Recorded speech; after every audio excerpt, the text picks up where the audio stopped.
Hey, everyone, RemanX here, and we're going to talk about another character that was released differently from what was in the initial blog post, and more importantly, we're going to talk a little bit about her current bugs in the system.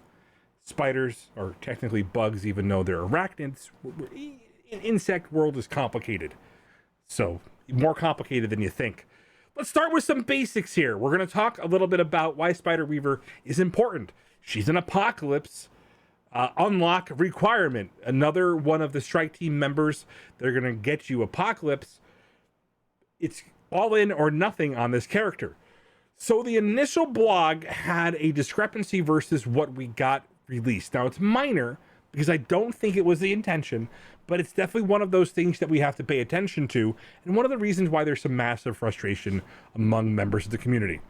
We're going to talk a little bit about what was different in the initial blog, and I can go back and cite it, but I have it in my actual breakdown. And so what was different here was this line didn't say in Crucible.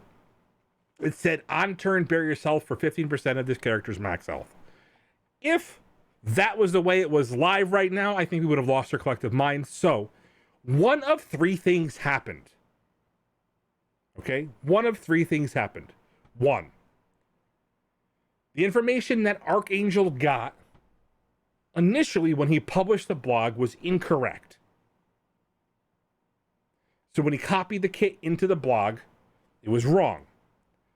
Number two, option number two, it was a typo by Archangel. Option number three, it was intentional, and they changed the kit from the initial release description to the time that we got the character. Now, this isn't the first time this happened. This is continually happening, and I'm just not inside the Envoy program anymore to push for the accuracy of this information.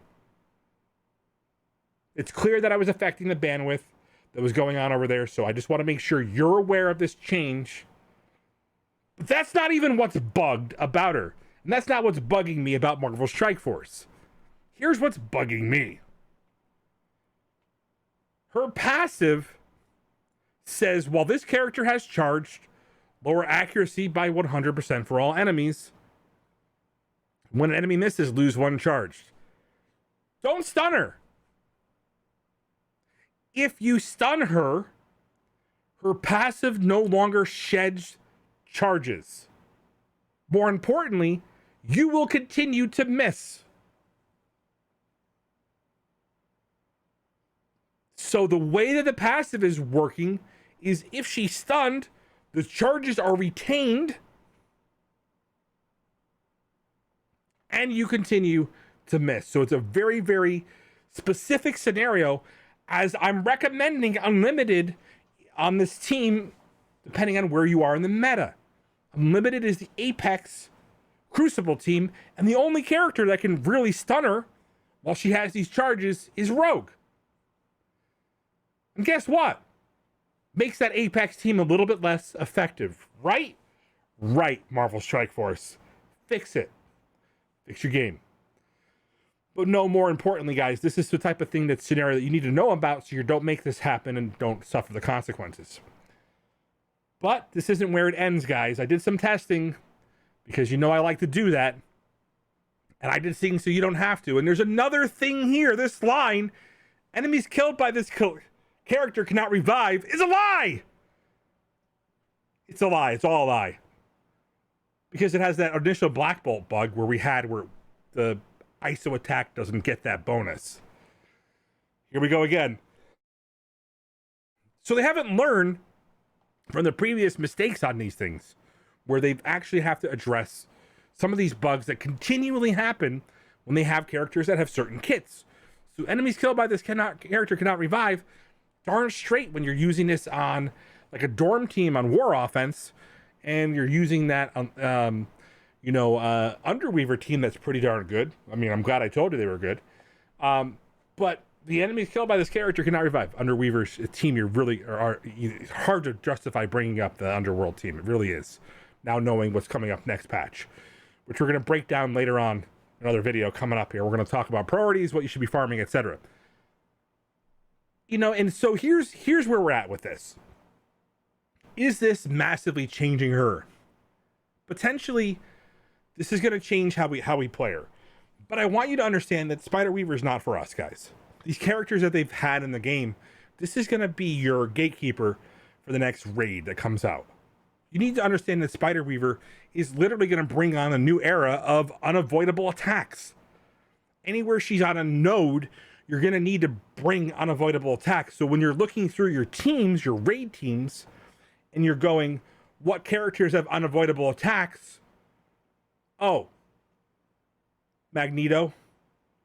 Oh, Bionic Avengers. Oh, Web Warriors. No. With the exception of some of their ults, they don't have as many unavoidable attacks. So just be very aware that this is something that they're going to be building towards. This character is going to be in their arsenal as a gatekeeper for raids later on. It's already being built that way. If you can't feel it, I can feel it. We said the same thing about Eternals. Boy, see how Eternals show up in raids now, and when you bring them together in some of those nodes, you're just impossible to beat. So just know that this character is going to be one of those gatekeepers out there, preventing you from doing things unless you have the right characters built up. So that being said, what has to happen is they need to address these bugs quickly. There needs to be a Spiderweaver is bugged. Here is what's happening. Here's the intention. Let's fix this. The problem is I didn't have my own personal bandwidth to continue to make these fights inside of the Envoy program. So I'm bringing it to your attention so you guys can work around it and understand how to make sure you don't fall victim and prey to these bugs. All of that being said, she's a phenomenal character and probably still well worth whatever investment you have in her. The last piece of this puzzle is just remember that she is required for Apocalypse, and most of us are going to build her up anyway.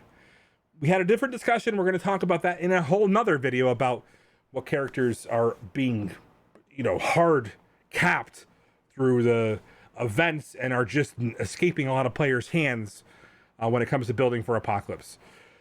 So ultimately, I have her a striker.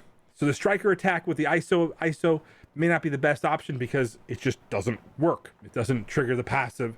So be aware of that if you do have her as a striker. Even though she does do those extra abilities, it isn't helpful when the character isn't done. So maybe that is part of their intention, but it definitely does not apply to ISO attack.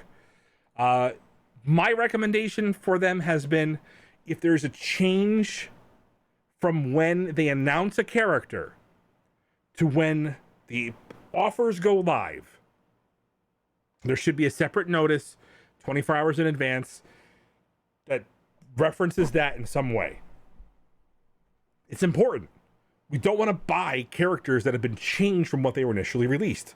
It's basically kind of like bait and switch, but without all of the necessary, purposeful fraud, right? I don't want to say that because I don't believe that's the case. What I'm saying is it's an extra step in communication that has to occur when they make these changes to a kit, and there should be an effort of due diligence from the community managers who play the game, or or can make sure the players understand that there has been changes to this kit versus what the initial announcement was. Because if you're buying a character expecting them to do something that was initially announced and they don't do it, it could be a massive letdown on the day that it arrives. It's also helpful because there's a second step of double checks to make sure it is checking those boxes, that there is some answer to that maybe these characters are not functioning the way that they should be, and there's some elements to that should be noted. Remember, guys, I do the things that you don't have to. Fortifier is probably a better option for those of you guys using her at lower stars. Make sure you guys check out Dogbird's channel. He has some of these guys using an arena comp, so as you're building them up for Apocalypse, justifying them on your roster at high levels, using them as arena offense is a great option. So it's something to take a look at over there. Crucible teams, don't stun her. I hate to say it. Don't stun her while she has charges. It's going to be an absolute nightmare for you to finish her off. All of that being said, Apex teams for the Horsemen are what to be expected. And so, yes, they definitely are the preferred way of beating them, and probably the only character that can stun her in that regard is Rogue. See you again soon. Check you later.